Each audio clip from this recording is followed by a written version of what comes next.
Hi everyone, I entitled this video, How to Build a Journaling Routine and Why You Should.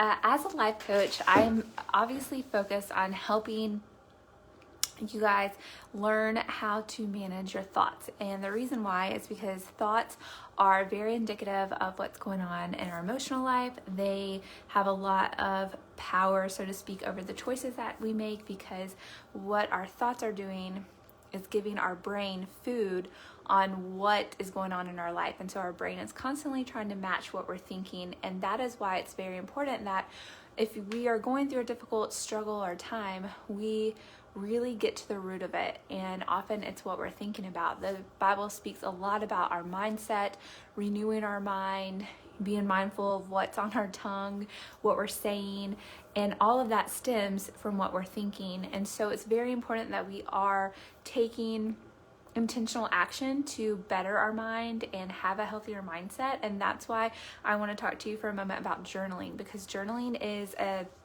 tool that will truly help you get a grip, so to speak, on what's going on in your thought life. And that's why I love talking about it and encouraging my clients and everyone that here on this platform to utilize it, because it's such a wonderful, powerful tool.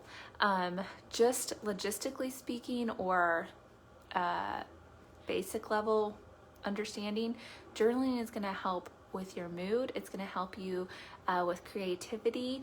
It's going to help you have more understanding of what's going on in your life, a more settling. People that journal regularly are known to just have more positive attitudes and are more goal oriented. They usually get further along in the accomplishment of their goals. And really it has to do with just being understanding of what you're thinking about. And when you see it out on paper or see it on your tablet or your phone, it doesn't really matter what medium it's in, you can truly see what's going on with a bird's eye view. And so I want to talk to you about some things that I find helpful in journaling.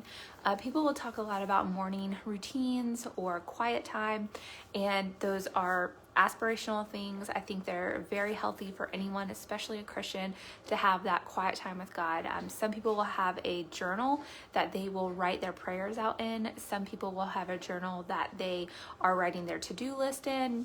It doesn't really matter where you're writing it or at what time of day. We get hung up on we need to have morning quiet time. Well, if you don't have time in the morning, it doesn't mean that that's not an important step for your day. Do it anytime. I say it doesn't matter what time of day it is.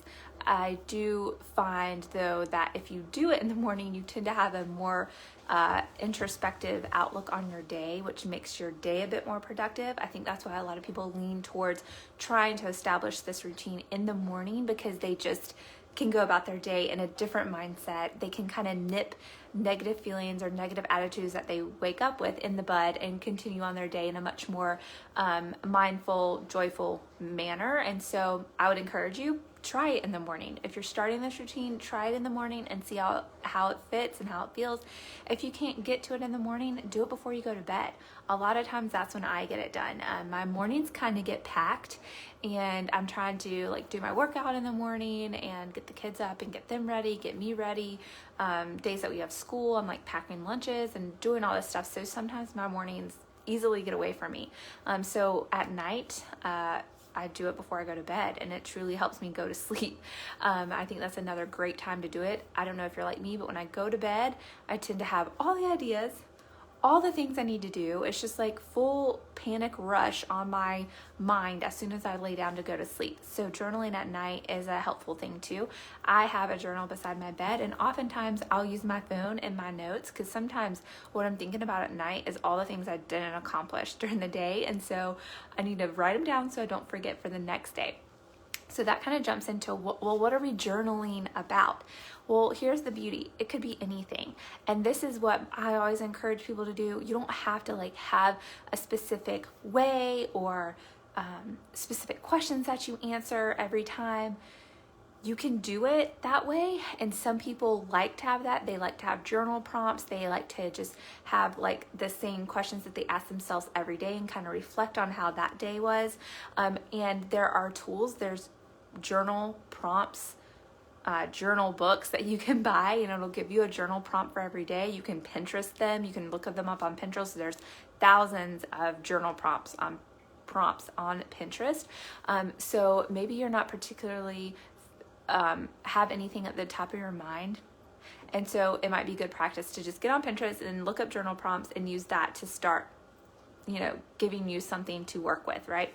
So the point of journaling that I try to encourage people to do is called a stream of conscious journaling. So basically what you're doing is you just give yourself a time limit. I tend to find that like 10 to 15 minutes is a good time frame, and you just write.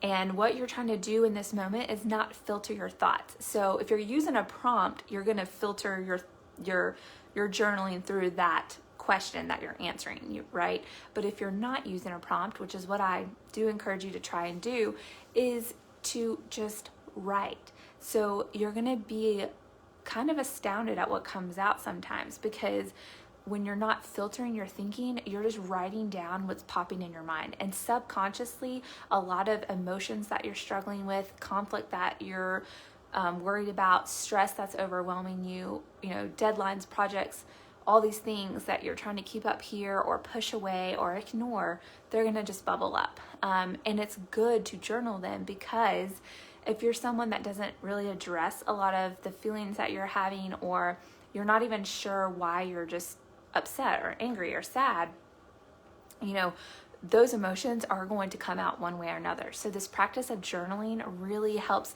decompress your mind and release some of these feelings that you may be having, even if you're not sure why. But that's the beauty of the journaling part, because oftentimes you can see why. It could come out as just one sentence, I'm worried about my mom's health today. And that could be why you're just feeling on edge and feeling aggravated. Or I'm worried about the kids not getting this project done for school. I'm worried about,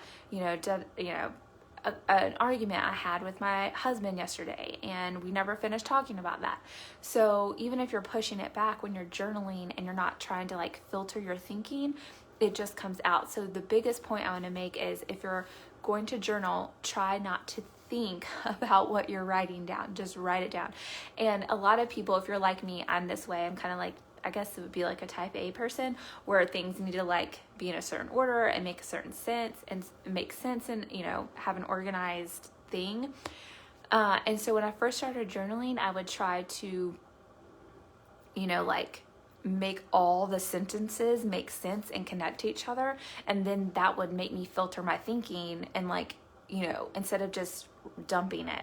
And so what I want to encourage you to do is dump your thinking, dump your thoughts. Don't try to make them connect. Like, you could write down a one phrase, like, I'm angry about this argument we had. And then the very next line could be like, I need to order groceries. I need to make a doctor's appointment. It doesn't have to make sense. If it does make sense, that's fine. That means it's probably something that's weighing heavy on you. And if you put pen to paper or thumbs to phone or fingers to keypads, it just comes out as a whole string of thought, because it's something that's weighing you down, and that's perfectly fine. That's the point of this. The point of this is to give you a moment to stop and get out of here into physical form so that you can read it. And the benefit of this is it gives you a reflective capability of looking at what's going on, what you need to address, and what thinking you need to work on. Maybe you need to stop it. Maybe you just need to say, this is not true. This is just a lie that the devil is trying to tell me right now. And I know it's not real. And I need to let that crazy worry go, because it's not serving me. And I think a lot of us have enough wisdom and foresight to see those things that we know. And I know from my own experience, having dealt with OCD and anxiety, there are irrational fears that I've dealt with, or irrational thinking patterns I get into, and I can easily recognize them. I can say, this is just irrational. This is me just allowing anxiety and worry to just have control, right? And so that's what I'm trying to help you do, is gain back control over your thinking, because to have a healthy mindset and a healthful way of going about your day and dealing with your life is to have a healthy mind. And so this journaling, just journaling in general, is a great key in that, because it just helps shed light on what's going on. Sometimes it's conscious things that you know you're struggling with, or you know are making you upset, and sometimes it's completely subconscious and you don't even realize it until you see it, see it on your paper. And so that is why I believe that journaling is so good. And I know for me, a technique of journaling that I like to do is writing down my prayers. So that could be a separate type of journal that you do, or maybe you keep that in a separate book, or a separate file in your computer or your phone. But writing out your prayers is such wonderful medicine.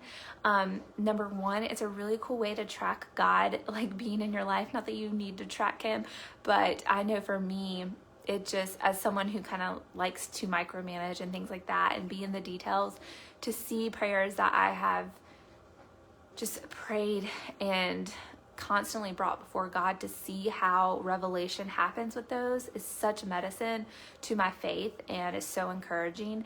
And so that may be something that you may want to start with. That maybe you just want to start writing down your prayers and putting them in physical form, and then you can take a few minutes after writing that prayer down to just write a couple ending thoughts or something like that. So the point is to just journal daily. You can use prompts, or give yourself a time limit and say, I'm going to write for 5 minutes, and you set your timer and you literally just write. It's going to help improve your mood, improve your stress levels, improve your the creative part of your brain, because when you are doing things like writing, speaking offhand, or whatever, it's challenging your mind in something new and a different form of consciousness, rather than just like going about your day and doing your task every day. When you're like stopping and just like giving your brain freedom to write, it activates different parts of your brain, which is so healthy for your mind. And so I just want to implore you to try journaling.